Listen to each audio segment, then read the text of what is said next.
हमारा देश भी 2047 में डेवलप्ड राष्ट्रों के साथ एक होने वाला है। सो मेरा प्रश्न क्या है कि हम नवयुवक इसे हासिल करने के लिए क्या कर सकते எனக்கு ரொம்ப பிடிச்சிருக்கு. என் நாட்டோட 10ஆம் 12ஆம் வகுப்பு படிக்கிற மாணவர்கள் கூட 2047 பத்தி கனவு காண்றாங்க அப்படிங்கிறது தான். எனக்கு இது ரொம்ப மகிழ்ச்சியான விஷயம்.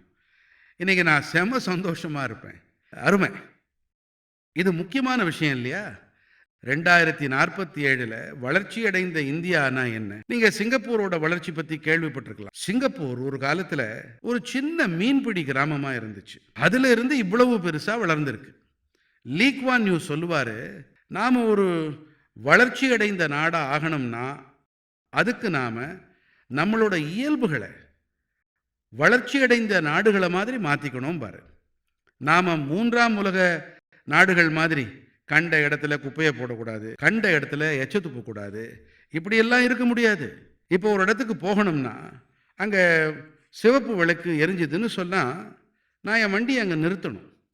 இன்னொரு சின்ன விஷயம், குடும்பத்தில் நாம் தீர்மானம் செஞ்சுக்கணும். நாம் வீட்டில் உணவு உண்ட பிறகு கொஞ்சம் கூட மிச்சம் மீதியை விட்டு வைக்க மாட்டோம். எல்லாரும் இப்படி செஞ்சாங்கன்னா எவ்வளவு உணவு சேமிக்கப்படும்னு பாருங்க. எவ்வளோ பெரிய பயன். குடிமகன்கிற முறையில் நான் என் வாழ்க்கையை இந்த விஷயங்களை சரியான முறையில் கடைபிடிச்சேன்னா வளர்ச்சி அடைந்த பாரதத்திற்கு பங்களிக்கிறேன்னு அர்த்தம். இப்போ எடுத்துக்காட்டா உள்ளூர் பொருட்களுக்கு குரல் கொடுப்போம். நான் ஏன் நாட்டு பொருட்களை வாங்குவேன்.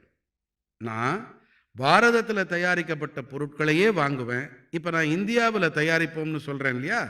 அது மாதிரி இப்போ சில பணக்காரங்களுக்கு என்ன தோணுதுன்னா, துபாயில் போய் கல்யாணம் பண்ணிக்கலாம்னு. இந்தியாவில் என்னங்க குறை? குடிமக்களான நாம எல்லாரும் இப்படி சின்ன சின்ன விஷயங்களை செஞ்சோம்னா கண்டிப்பாக நாம் வளர்ச்சி அடைந்த பாரதத்துக்கு நம்ம பங்களிப்பை அளித்தவங்களா ஆகும்.